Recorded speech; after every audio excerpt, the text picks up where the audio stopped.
Sometimes I think that I would rather it didn't exist. I mean, my friends work in advertising, my friends are photographers, film directors. Many jobs are going to be lost. People who have ideas is going to have work, for sure. Because that's something that AI cannot have, and ChatGPT cannot have good ideas. I mean, it's very, very bad. When you call to your bank and you get a robot, you get pissed off. We want to speak with humans when we have a problem, and that goes for the clients as well. No one in 3 years has ever asked me about the copyright of these images. No client at all. Again, the only way I can describe it is like magic. I mean, it's absolutely incredible. I mean, I don't think we have seen anything as powerful as this.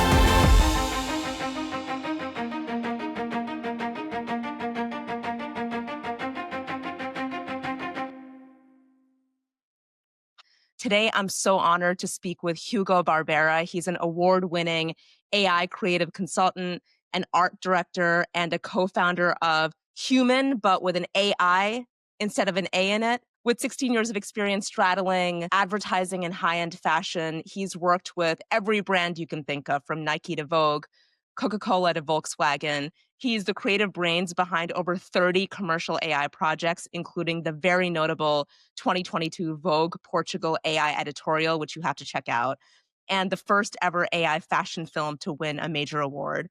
His work's been exhibited all over the world, Milan, Paris, New York, you name it, and he's been a keynote voice at Digital Fashion Week, Cannes Lions, and other major global stages. Hugo, it's really awesome to have you here. I'm just so excited to unpack your journey from legacy creative to generative visionary and how that's shaping the future of brand storytelling. So thank you for being here. Thank you so much for having me here. You've spent nearly 2 decades, Hugo, in advertising and fashion. You've worked with icons from Nike to Vogue. What sparked your shift from traditional creative craft to embracing generative AI as a core part of your offering? 5 years ago, I quit advertising. So I started working for startups in brand and web design. I was 8 years teaching creative innovation in a well-recognized advertising school. So actually, I started learning AI to teach my students. In very early stages, I realized that I could be using it in my work doing brand design, whether it was just to make concepts or presentations, or even to fill some gaps that maybe the clients didn't have enough money to go for a CGI artist. So I could be making CGI style visuals branded to the work that we were doing. So it was almost instantly that I started, and I started actually doing paid job with AI. When did you first realize, Hugo, that AI wasn't just a toy, but it was a medium to get you towards the creative outcomes you wanted, right? Because clearly it was powerful enough to you to carry a Vogue cover or a high-end campaign. So I'm curious what that moment was for you. I remember that it was summer. We were just hanging out at the beach or there at my parents' villa, and I was already digging a lot into AI. And at some point, I told my wife, "Okay, look this. I just did a fashion editorial with Midjourney V3," and she was like, "Yeah, these images are cool, but this is not a fashion editorial." So what we did was to use the usual process that we were doing for any other commercial or editorial project, which was to start with thinking a concept, developing a mood board, and then starting. Just with that shift of mind, not going to the AI just to do something, but actually something meaningful, at least for us. 3 days later, we had the images that we sent to Vogue, and it was during the second week using AI that I saw that you could actually make meaningful things. That feels a lot faster than I think the shift that a lot of creatives are going through, where, it takes a little bit more time to get on board with it and to feel less fear. Did you feel any of that emotion? From the very beginning, and even knowing the low quality, let's say, or not being realistic possibles of 3 years ago, I knew that this was going to change, and sooner than later. And of course, it has changed a lot. And I knew that I wanted to learn how to use it. Sometimes I think that I would rather it didn't exist. I mean, my friends work in advertising. My friends are photographers, film directors, makeup artists, stylists. My wife is also an AI artist, but she's a fashion stylist. And many jobs are going to be lost. That's a fact. But I always tell my creative fellows that learn AI, because you using AI are going to be much better than someone not coming from the creative space with all your knowledge. So just learn AI. It's pretty easy. So you founded Humane as a lab for professional grade AI creativity. How did your past work and your career in traditional advertising and creative inform the studio's DNA in terms of vision, workflow, and ambition for what you hope comes next? So the first thing is that we co-founded, we were three people, my wife coming from the fashion industry, myself, and Maxime Dugand, who is a film director working in advertising and also in the luxury industry. He is film director and also a very good CGI artist. So we were coming from different backgrounds with different skills. The most important thing there was, I always say, is the knowledge. It's our skills. It's how we blended our knowledge, and the more knowledge we are getting, not just myself, but I get the art direction from Max or from Maria, my wife, it gets much better. So the more human knowledge we have, all the projects get much better all the time. So that was from the very beginning our vision there, and also to use AI if it was the best way to achieve our goals. I mean, we wanted everything to be very high end. So walk me through that decision funnel, Hugo. A project lands on your desk and you're kind of going through the decision-making factors on, is this a project that is worth us using AI on, or is it a project worth us using traditional methods on? What are the different factors that you're thinking about to make that decision? If what the client wants to do, it's possible or not, basically, to make with AI, and we are going to be having a very high-end result. And if a client approach with a brief and I know that's not possible to do in the expected results, I'm transparent and I just don't take the project. So it's like, there are other methods to do it. If you want to do a normal photo shoot or something, I know a lot of production companies. I know people who can handle it. I'm not doing it right now because I'm focused on AI, but I don't take the project if I see that it's not possible what they want to do. Let's talk about Vogue Portugal. I thought that was incredible. It was the first AI fashion editorial on its cover. Walk us through, Hugo, your creative process. What tools were you using? What humans were you still collaborating with in the process? And how did you think about preserving quality while still pioneering a brand new format? In that specific editorial, I mean, it was Midjourney V3. It was the only the only tool that we knew and was kind of available and easy to use. So completely unrealistic. But it was very important to work together with my wife, not only to think a concept that we wanted to explain, so we had a direction to follow, knowing that we couldn't reproduce real locations in a good way, we went to something abstract, in this case the sky. Then we had other things in the mood board like the birds to speak about freedom, and of course we had the whole mood board about the styling pieces that, once again, you could not reproduce them, but you can actually identify them, even in the non-realistic images. Actually, when we were sending to the magazine everything, explaining the story, telling these are the pieces that we are using, this is the real piece, this is what we are showing, it's impossible now to reproduce, but they were amazed that, come on, this kind of looks like this, and actually you couldn't even add image reference or something like that. So it was just about description of the piece. What was the conversation like with Vogue when it came to pursuing an AI forward cover? How did you even get to the point where you were able to greenlight use of AI on a project like that? When we explained the project at the beginning, they were like, okay, what's this? These images are really cool, but this is a painting, or how did you do this? Because they didn't know even what was AI at that moment. I mean, many people didn't know. When we sent it, it was maybe 3 weeks or 4 weeks that Midjourney went public, and ChatGPT was also starting to be public. So they started digging on it, asking us some questions on how we create it. We showed them a bit the process, which was actually through Discord at that moment. And they were like, okay, so you put some text here and you get these images. That's amazing. It was their 20th anniversary and they spoke about the new era and things coming on. It was good for them because it was a nice project to speak about the future, but they weren't expecting that. And at the beginning, they were like, okay, what is this? I mean, it's beautiful, but we don't understand it.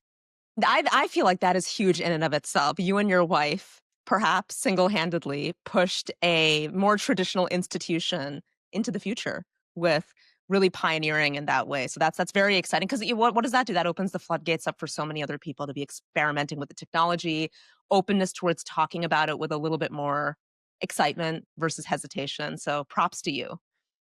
Thanks. You've led more than 30 AI commercial projects, from luxury brands to experiential content. Could you highlight one that really stretched the boundaries of visual storytelling for you?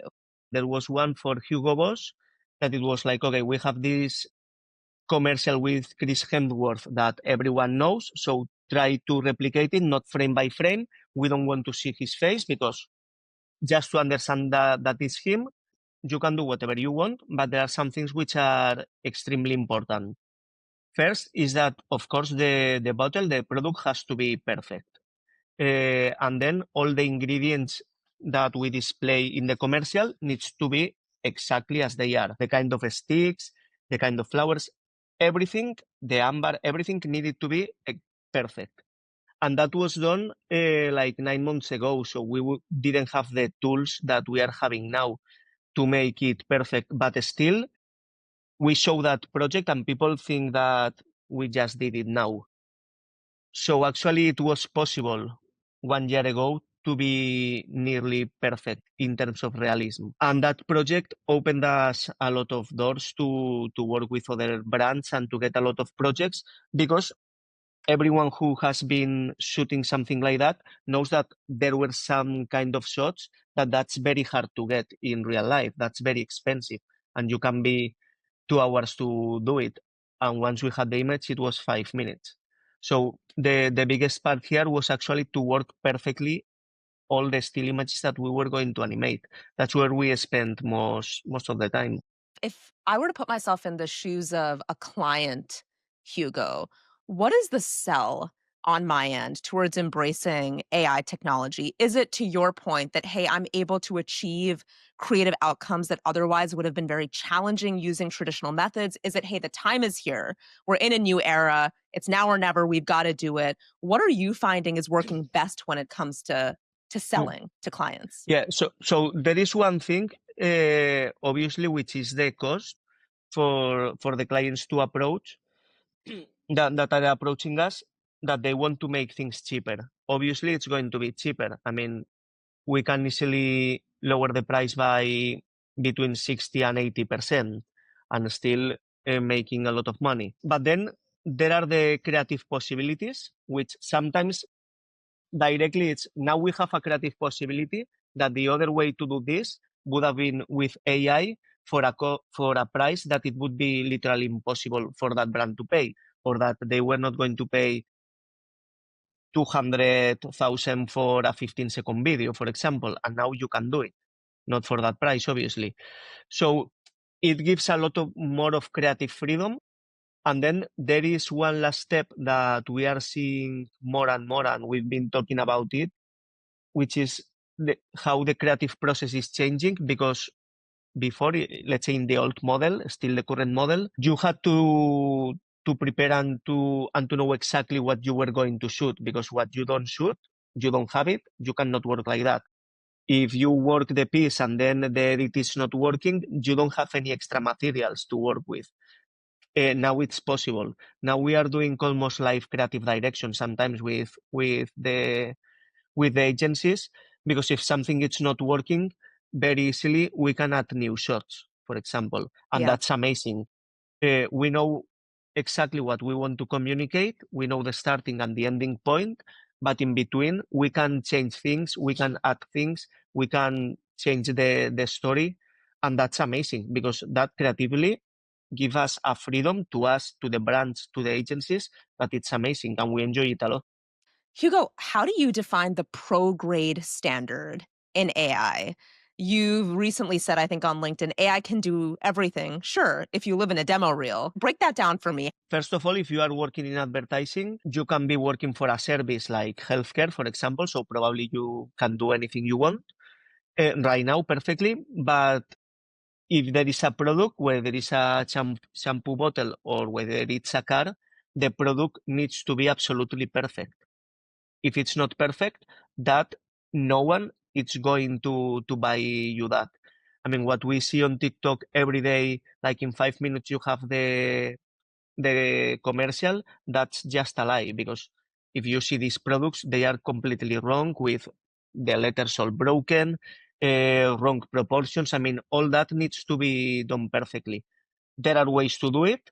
One is post-production. Some is depending what you want to do, depending the product. You can use one tool or the other to integrate and then animate it at a 90% perfection, and then with some post-production you can fix it. Anyways, it's not a $2,000 job, because at the very least you need post-production, which is going to cost you. Hugo, you've said less time to produce, more time to think, as a way of talking about the value that AI has brought to your process. How does the speed of AI allow you deeper creative reflection? And where do you still draw the line for human-led artistry in a machine world? This is really interesting. I like a lot this question. So, first, about the speeding of producing, what gives me the chance is that actually I can think the idea, but I can see it live. Even if it's not perfect, I can see it live in half an hour or 1 hour and see if it works or not, and keep iterating it and changing it. And that's very magical. It looks almost like magic. Even if you are doing a visual, just a visual, or doing a whole TVC, I mean, to think an idea and instead of spending 3 hours in Photoshop to try to make a cool visual, bring it your vision in 5 minutes or less, and see if you like it or not, and keep iterating and keep changing things, that feels like magic. That's incredible. And I think it's the biggest power that we are getting now, to actually be very picky with everything we want to do. It doesn't mean that everything we do at the first image, that's the visual. Sometimes it happens, but usually we iterate a lot and we fine tune a lot. A lot of brands that you work with demand perfection. As a creative, you want to deliver perfection. And so in these campaigns, how do you calibrate between machine output and human polish to get to the highest fidelity of quality you can? I have an example that I like a lot, which is there's a lot of people working with AI right now. But I remember 1 year and a half ago or something like that, that I was having a lot of work, and I told my wife, okay, I'm hiring people to help me because I cannot deliver everything that I need. You've been working in the creative direction with me. I can teach you AI because actually it's pretty easy. I just taught her like 10 minutes or something like that. She did something, published. Next day, she was getting her first solo AI project. What does it mean? That it's all your knowledge before AI, what it's important. When you aim for something high-end, it's because you have been aiming something high-end before. I mean, because we were working in advertising, and sometimes until 4 a.m. until you got it everything perfect. If you have this feeling of trying to do things perfect, you won't conceal with something mediocre. And that, for me, is the difference, that we have this eager inside of ourselves to try to make things the most brilliant that we can or that we know. I'm not saying I'm the best of the world. Of course, there are many, many better art directors than me. But if you aim for having it perfect, you will do it always, with AI or non-AI. And I think it just goes back to what so many artists and creatives who I talk to say, which is, look, the tools are only as powerful as the hands that you put them in. And what you can't replace is instinct, aesthetic, experience, the eye for Exactly. what is good or not. You can, once you have all of those things, is a great accelerant and a way to get to outcomes, faster, cheaper, unlock creative possibilities. But the ultimate leveler and mediator is, how good is the person whose hands you're putting it in? Yeah, exactly. And as I was saying, we were discussing before, if you actually team up with more people with different skills, different knowledge, you are going to be even better. That's for sure. because different peoples have a different point of views, but always know something that you don't know. I mean, and when I'm working in kind of fashion editorials, of course, my wife is super important, but we get help from our makeup artists, for example, because they know about makeup. I don't know anything about makeup, and they can say, this is the makeup that you should be using here, for example. That was actually a question that I had for you, Hugo, which is how you see the role landscape evolving in advertising as AI picks up steam. What are the kinds of positions and functions that you think may evolve? And what are the ones where you would say, hey, having these roles in place are probably more important than ever before? No doubt that any copywriter needs to be, I don't like prompt engineering. I don't think that even exists actually, but it should be kind of a prompt copywriter. Being very good at using ChatGPT, Claude, Gemini, whatever, because I can handle it pretty good myself. But a copywriter who has the criteria for this, if you are writing a manifesto, what usually ChatGPT writes, they will know how to tweak it. They will know how to teach with good manifesto references. And then they can iterate much faster. So copywriters need to know, obviously, how to use ChatGPT. Art directors need to know how to use AI image tools. They don't need to be absolutely perfect, um, because for that there is people working the whole time on that, like myself right now. But they need to be able to create visuals fast. I mean, last time I went into an agency, one day I did 12 key visuals.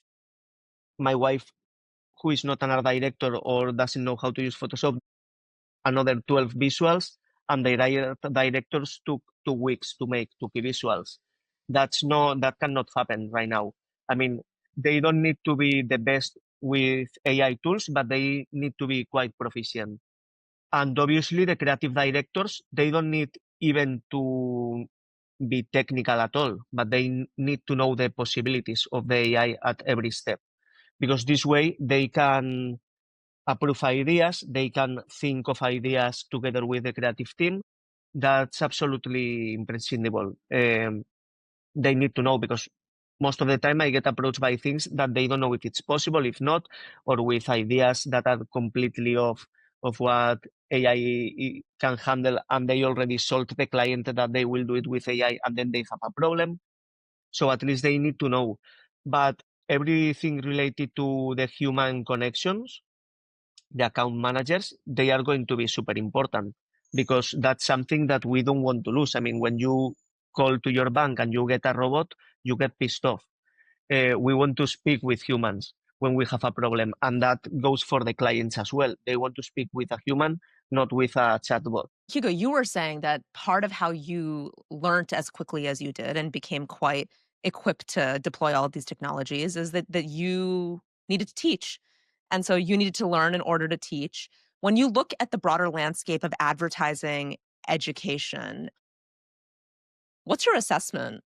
Are we moving fast enough? What needs to change? What needs to be taught? Like, what would you do to help make sure that we're upskilling the next generation of advertising talent to be able to do the exact things that you just described? This is actually a crucial moment, because I know in the school that I was teaching, I know they are having some AI studies with very good people that I know, very top art directors, but they keep teaching the old school advertising, because that's what is going to be making the difference. They keep teaching art direction, they keep teaching copywriting, how to think about good insights, how to bring an innovative campaign, and that's the most important thing.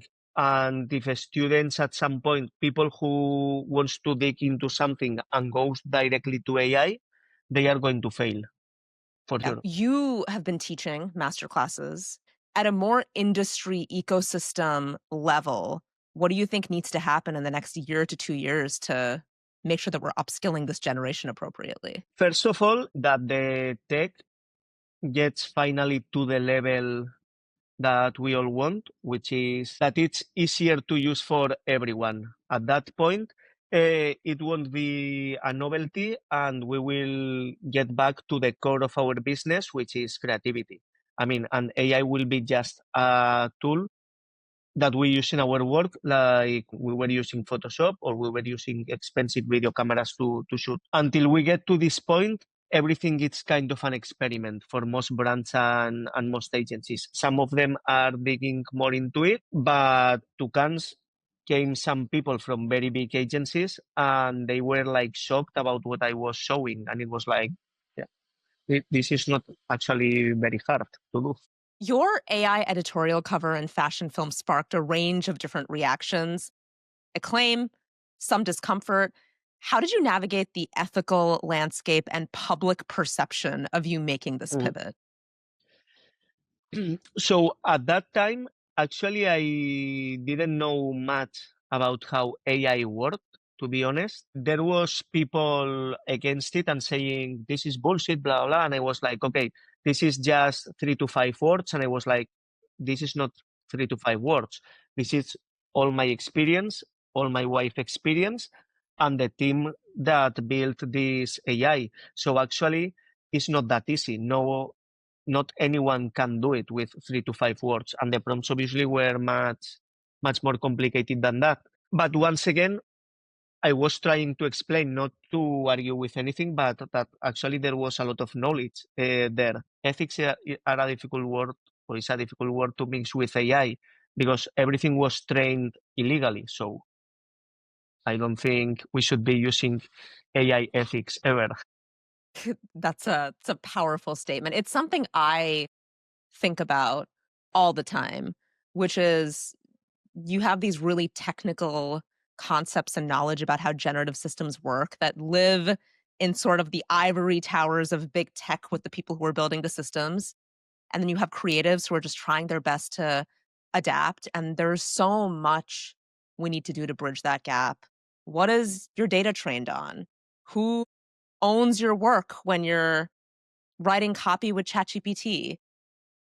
How do these technical systems translate into concepts that creatives can really understand and feel empowered by? And I just think that's a huge just opportunity space for all of us to help with more. Yeah. No, I completely agree.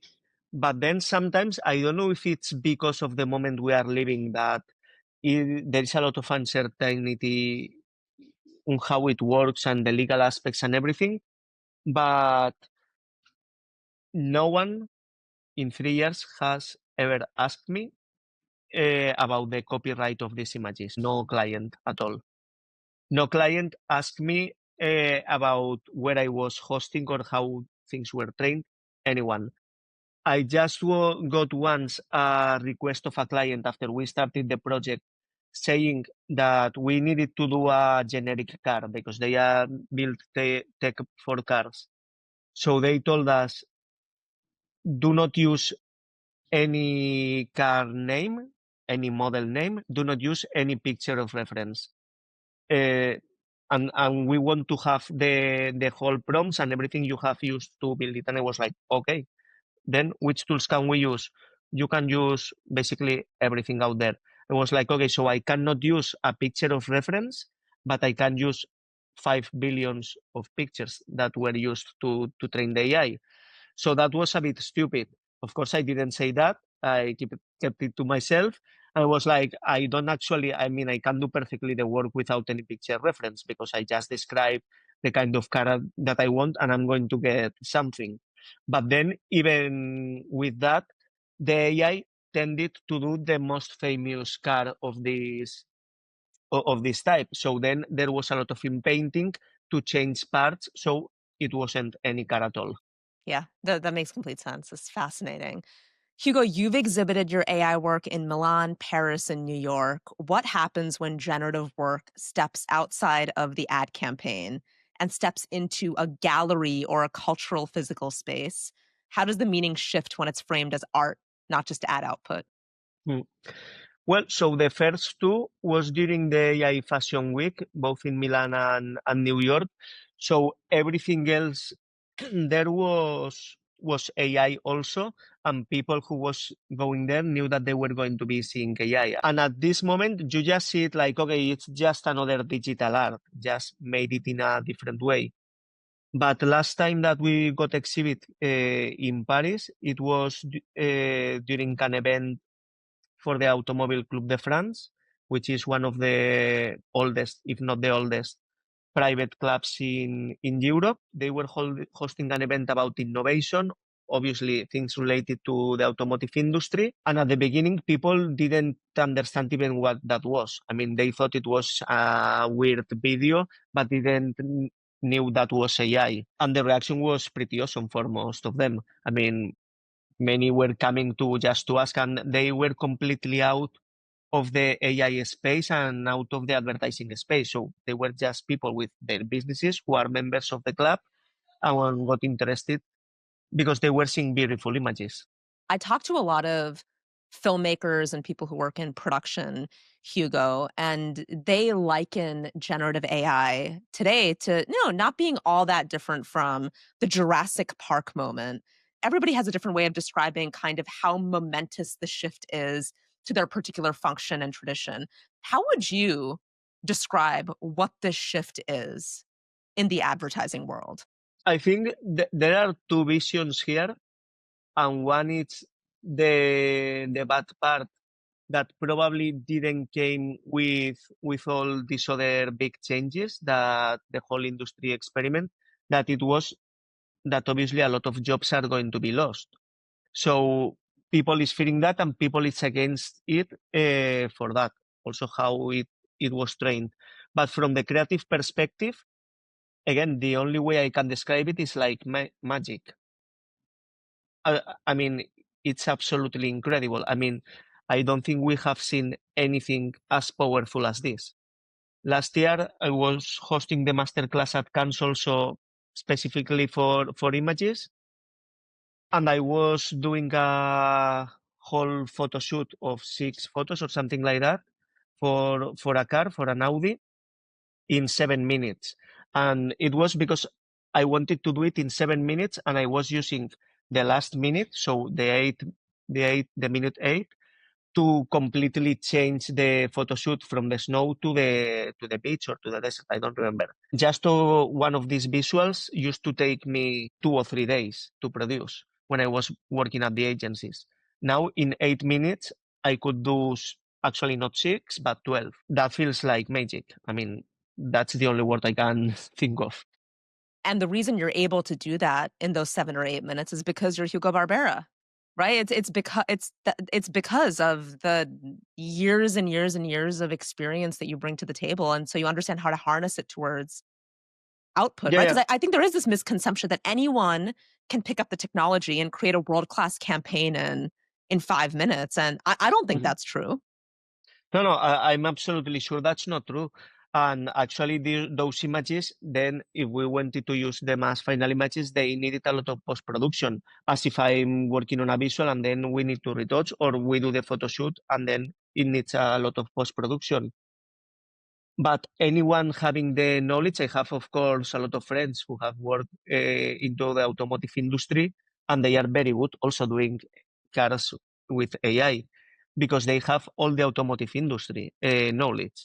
I mean, they know the angles that we need, the things that we need to be perfect, the things that we need that can be a bit not perfect because that looks cool than everything looking like too crisp, for example. I mean, all that you get it by knowledge of years of working and learning from other creatives. You describe a lot of your teaching work, and you've done the master classes at Cannes over the past few years. What is the biggest mindset shift that you see people have when they go from fearing AI to seeing it as a collaborator? What creates those moments? I remember last year one guy who for me is like a legend, works in a very, very good CGI studio from Argentina, and actually he was coming to the master class to piece off about AI. Uh, and then I explained my vision. I explained why this is powerful and how something like him would be better, and how this is here and we cannot do anything. So embracing it and trying not to fight it, but to understand it and especially use it in the most ethical way, it's the path that we need to use in the most ethical way and in the most human way. And he ended up being friends of mine. And he was coming there just to piece off about AI. So it's not just about showing cool visuals, it's about explaining how this works, being transparent about the bad things, but also about the good things.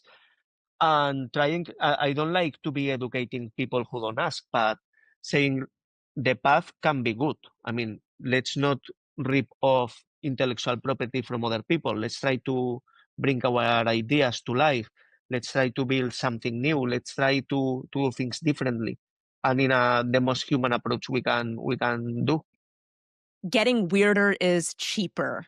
Another quotable Hugo Barbera saying. Yeah, you said that, I think, about experimentation in fashion. How do you balance bold creativity? Because you said earlier, too, that it is opening up so many floodgates for Mhm. just pushing the boundaries. So how do you balance bold creativity with brand risk? Yeah. So if you aim to work for luxury brands or for the luxury industry, being weird necessarily it's not going to be better because there are a lot of people doing weird things. And there were once this kind of brands that wants to work with AI, they want actually to have some touches of weirdness, some things that are maybe very difficult to do in real life, but not to have dragons or fairies. Looking forward, how do you envision generative AI transforming advertising, right? So look out 5 years, look out 10 years. What does the world look like? I honestly think so. There is going to be a big shift to be smaller entities, smaller agencies. There is going to be a big shift in the industry in how things are organized because small teams will be able to deliver a lot of work. And people with very high-end background will be delivering very fast, very high-end results. We keep seeing big agencies founding side smaller AI agencies because they have the clients, which is the most important, but they want to have these smaller, faster structures to work. And then from the creative side itself, I think we will still see a boom of some weird things as the tools get better and better and more realistic, and especially with more definition to compete with something that you actually shoot on 4K or 8K. I think the importance of the ideas is going to be the key. People who have ideas is going to have work for sure, because that's something that AI cannot have, and ChatGPT cannot have good ideas. I mean, it's very, very bad at having ideas. Parting question for you, Hugo. Many creatives in fashion and advertising and analogous industries, I think rightfully still feel threatened by AI. Folks are worried that it could replace taste, craft, entire roles. As somebody who has harnessed this in such a positive and constructive way, what would you say to people who are feeling fear and resistance today? How would you reframe the technology to them? I think they have to start just by enjoying it. Try it and enjoying. Because as soon as they see that they can bring their ideas to life in a way they could never imagine, they are going to love it from the creative perspective. That's what it happened to me. I mean, I was trying things, but I found myself every night going to sleep, and the last thing that I was doing was to prompt some things on Discord because I wanted to see more. I wanted to see more ideas come to life, and I was not understanding anything on how it worked, but it was pure magic again. And as soon as every creative tries to do something, they instantly start doing more because it's like, come on, I just have this crazy idea. Crazy because there was no possibility to do it. Maybe it was just a photo shoot, but they couldn't have access just for fun to a high-end photographer. And now you can do something very high-end. So just start and enjoy. Sounds like it poured gasoline on your imagination. Yeah. Yeah, I love that. Hugo, thank you for your time. You've been, I think, a true role model and inspiration to so many folks in the advertising community globally on how to navigate this pretty pivotal moment of time that we're in with a lot of optimism and enthusiasm, pragmatism as well, because I think you spoke a lot on this call about some of the risks and trade-offs that all of us need to be thinking about. But I too think seeing examples of people who are seeing the magic and embracing it and figuring out how does this unlock my creativity in new ways is just a Mhm. really good role model and testament to folks who are thinking about how to navigate this moment in time. So thank you for all that you do. Thank you for this conversation. I learned a lot. Thanks to you for all these questions, because again, there are always things that I have never thought, and they were very, very interesting questions. I think it was a good call. Awesome. Thank you so much. Yeah, thanks to you.